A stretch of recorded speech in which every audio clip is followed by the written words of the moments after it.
বেগুনও আছে না, এই যে কুমড়ো ধরছে।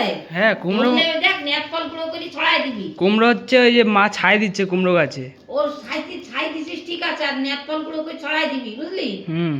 তাইলে আমার ওনার বাইরের গাছে কাঁঠাল হয় না, দিয়ে ওই ছোটদি ছোটদা আমার আর দাদা কুমড়ো একসঙ্গে তুলছো। তখন তো ছোট আরো, ওই তো অনেক বড়। মনাও তুলিয়েছে ফটো, লক্ষ্মী আর মনা এসে। কুমড়োটা দেখি সবার কাছে থাক থাক বেশি থাকা, থাকতে থাকতে যাবেন পচিয়ে। শালা ওই কুমড়োটা এই জায়গাটা আস্তে আস্তে কাট, যেন হাতে লাগে না। লাগবে না। এই দুটো দিকে কাটলে সব দেখেছিস? বাবা। সিন ওরা আছে। হেভি শক্ত। দাঁড়া তো। আর কাটতে হবে না এবার, খুলবেই না। চাপ দিয়ে এখান থেকে কেমে দাঁড়া, হয়ে এখানে যাবে। বাকি রয়েছে। দুই ভাই আর ম্যানেজার স্যার, আমিও কাটতে পারি।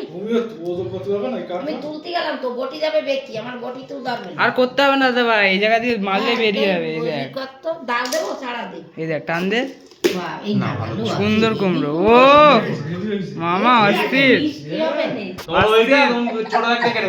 অস্থির মামা।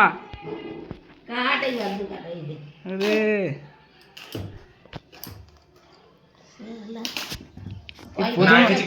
প্রথমবার দেখি যে বাড়িতে কুমড়ো হয়েছে। আমাদের বাড়ি হয় এইটুখানি, সব নষ্ট হয়ে যায়।